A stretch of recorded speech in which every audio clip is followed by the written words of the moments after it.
स्वागत है आपका भारत वॉइस में। कर्नाटक में भारतीय जनता पार्टी सत्ता से बेदखल होने वाली है। इसी साल होने वाले विधानसभा चुनाव में कर्नाटक में भाजपा के लिए जो खबरें आ रही है उससे साफ पता चलता है कि आने वाले दिनों में कर्नाटक में भाजपा का सुपड़ा साफ होने वाला है, क्योंकि जिस तरह का समीकरण बन रहा है वहां पर हालात भाजपा के विपरीत होते जा रहे हैं। एक तरफ बीजेपी है और दूसरी तरफ कांग्रेस है। कांग्रेस के साथ जनता दल सेकुलर यानी एचडी देवगौड़ा की जो पार्टी है वो पार्टी का गठबंधन होना लगभग तय माना जा रहा है। एक तरफ कांग्रेस पार्टी एकजुट होती नजर आ रही है, दूसरी ओर भारतीय जनता पार्टी में जबरदस्त बिखराव नजर आ रहा है।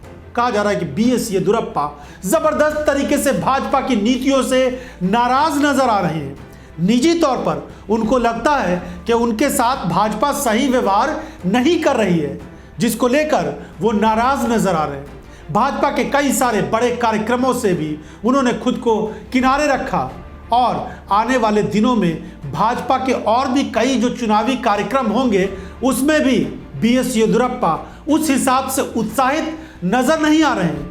तो क्या बीएस येदियुरप्पा एसआर बोम्मई के मुख्यमंत्री बनाए जाने को लेकर नाराज हैं या फिर भाजपा के केंद्रीय नेतृत्व से उनकी नाराजगी चल रही है? बीएस येदियुरप्पा इस समय जिस तरह के हालात से गुजर रहे हैं उससे लिंगायत समुदाय में भी जबरदस्त तरीके से आक्रोश नजर आ रहा है भाजपा को लेकर। बीएस येदियुरप्पा के बारे में यह जरूर कहा जाता है कि लिंगायत समुदाय में और जो कर्नाटक के कुछ ग्रामीण इलाके हैं उन पर उनका जबरदस्त प्रभाव है, निजी तौर पर भी। इसलिए कि 2013 में भी जब उन्होंने अपनी पार्टी बनाकर चुनाव लड़ा था तो करीब 10% वोट उनको मिले थे अपने दम पर। भाजपा के साथ जुड़कर तो बीएस येदियुरप्पा भाजपा को खूब फायदा पहुंचाते हैं, लेकिन राजस्थान जैसी स्थिति ही कर्नाटक में भी बनती नजर आ रही है कि अगर बीएस येदियुरप्पा भाजपा के साथ नहीं आते हैं तो भाजपा वहां से जबरदस्त तरीके से करारी हार का सामना कर सकती है। दूसरी तरफ कांग्रेस के हौसले काफी बुलंद नजर आ रहे हैं। कांग्रेस में एक तरफ डीके शिव कुमार और सिद्धरामैया को लेकर बड़ा टकराव था।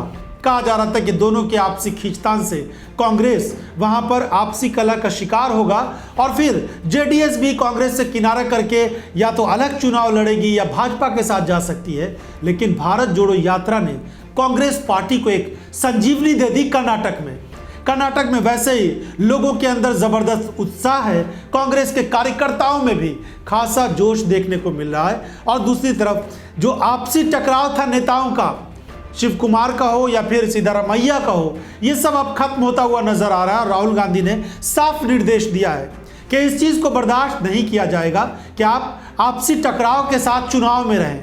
हाँ, अपने अपने हित हैं, उन तमाम हितों का ख्याल रखा जाएगा पार्टी आला कमान की तरफ से, लेकिन आप भी कुछ कुर्बानियां दें पार्टी के लिए। ऐसा ना हो कि सिर्फ अपने फायदे के लिए ही काम करते रहें। ऐसी स्थिति में कांग्रेस पार्टी कर्नाटक में एकजुट नजर आ रही है और भाजपा बिखराव का शिकार है।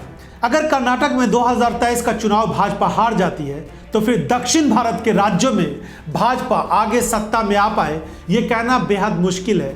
तेलंगाना से थोड़ी बहुत भाजपा को उम्मीद है, लेकिन वहां भी भाजपा सत्ता में नहीं आ सकती क्योंकि टीआरएस ने इतनी मजबूत पकड़ बनाई है जमीनी स्तर पर कि वहां से टीआरएस को उखाड़ फेंकना।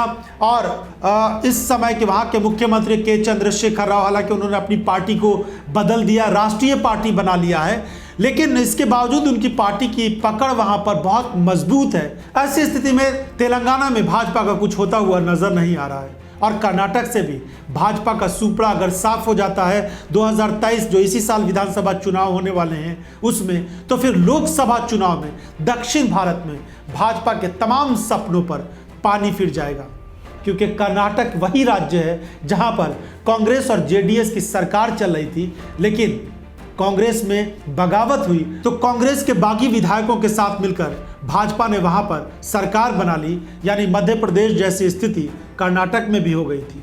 आपकी इस बारे में कोई राय हो तो अपनी राय हमें ज़रूर दीजिएगा। इस एपिसोड को देखने के लिए बहुत बहुत धन्यवाद।